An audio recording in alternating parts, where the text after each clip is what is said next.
স্ত্রী সন্তানদের জন্য প্রবাসী ভাইদের কষ্ট।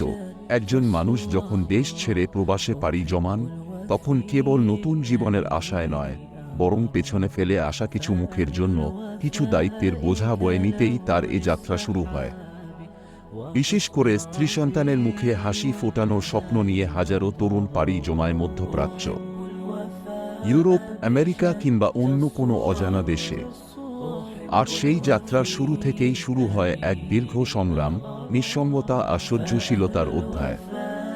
প্রবাসে থাকা মানে কেবল টাকার পিছনে ছোটা নয়, মানে প্রিয়জনদের ছেড়ে একাকী দিন কাটানো, উৎসবগুলো একা উদযাপন করা, ঈদের সকালে ফোনের ওপার থেকে ছেলের নতুন পাঞ্জাবি আর স্ত্রীর হাসিমুখ কল্পনা করা।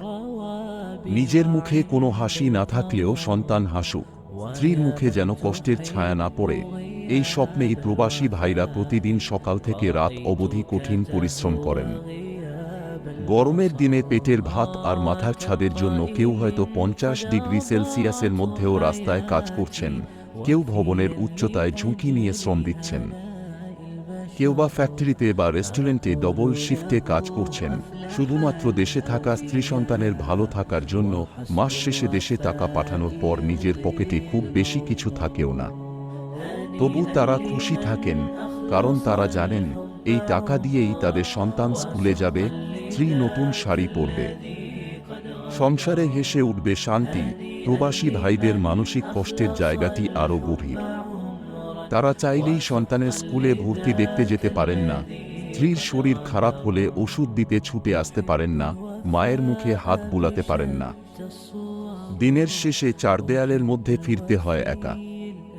সেখানে নেই কোনো আপনজনের ছোঁয়া, নেই কোনো কথার সঙ্গী।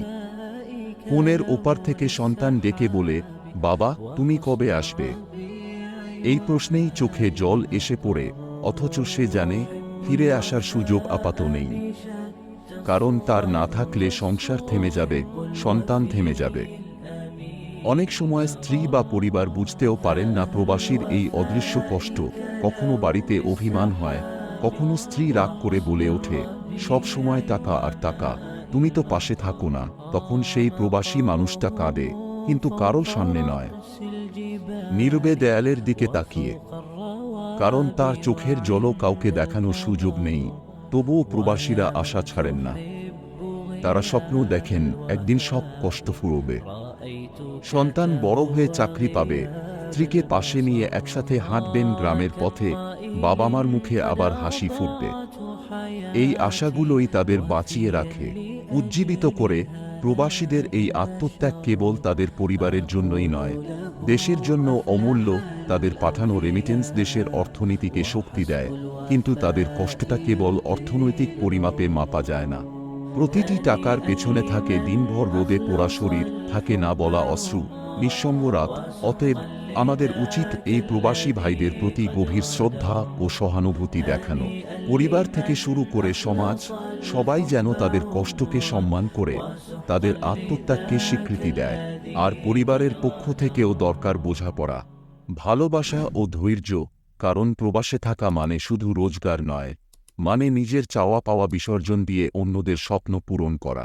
শেষ কথা, প্রবাসী ভাইরা কেবল টাকা পাঠানো যন্ত্র নন, তারা একজন ভাই, স্বামী, পিতা এবং সবচেয়ে বড় কথা, একজন স্বপ্নবাজ যোদ্ধা।